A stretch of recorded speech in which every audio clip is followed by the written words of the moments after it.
Welcome back. So we are just starting a new tweed here.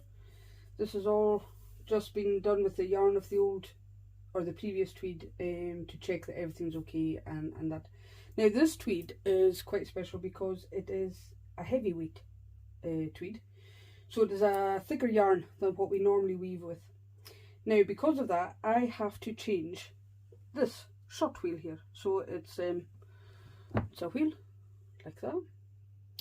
You get them in different sizes depending on what thickness of yarn you're weaving with.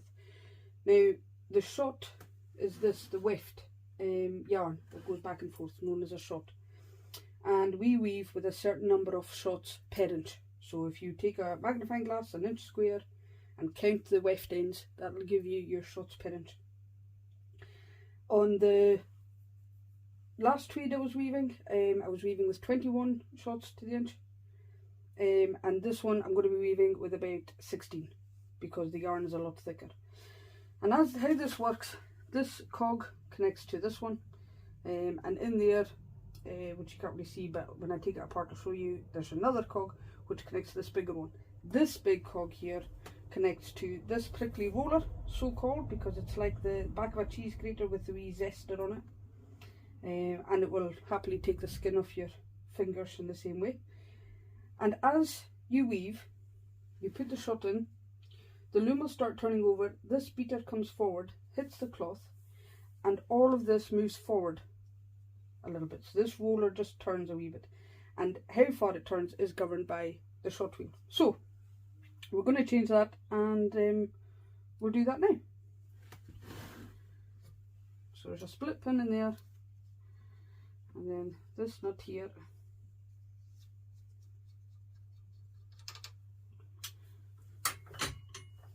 I find if I take the tension off, everything is a lot easier to move.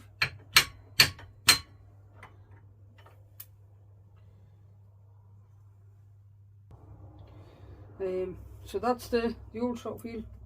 So you can see the difference in size there.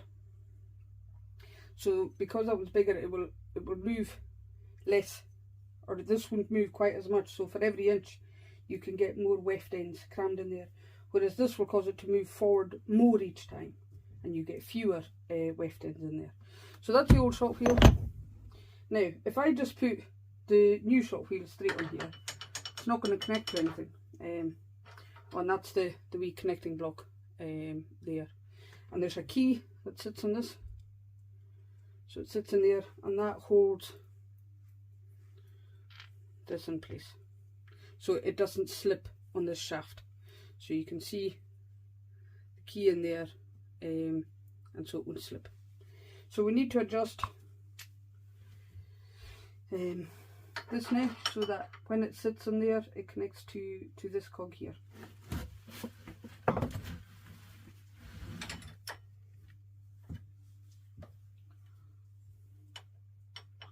So I've loosened that off now, and that shaft there will basically slide along to wherever I need it to be. So put the new shot wheel on,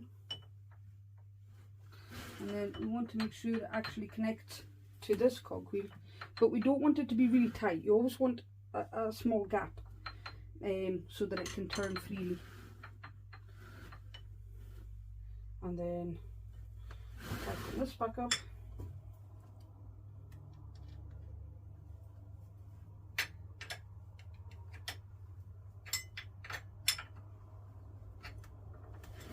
And then put this nut back on.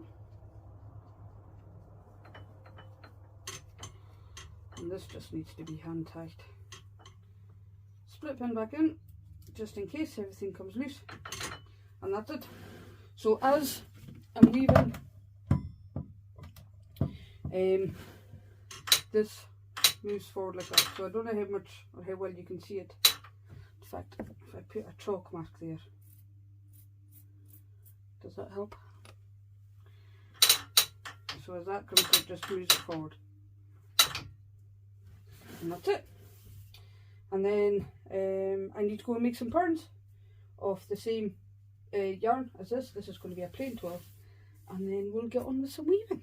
welcome back. So we've started weaving the tweed, and after the video we did over here about the shot wheel and the cogs and everything and how they all work to govern the movement of this prickly roller, which pulls the tweed forward and governs the shots per inch that we're weaving with. This is the shot glass, which will tell us whether we're accurate or not. So it's officially a linen tester, and it has an inch square cut out there and a magnifying glass at the top that we can look through. So I'm going to see if we can get that to show up on the video. Oh, that seems to be not too bad, she says. So let's see if we can count the weft ends. So we've got 1, 2, 3, 4, 5, 6, 7, 8, 9, 10, 11, 12, 13, 14, 15, well, and 16 there. So we are currently weaving 16 shots to the inch, and that's exactly what we want.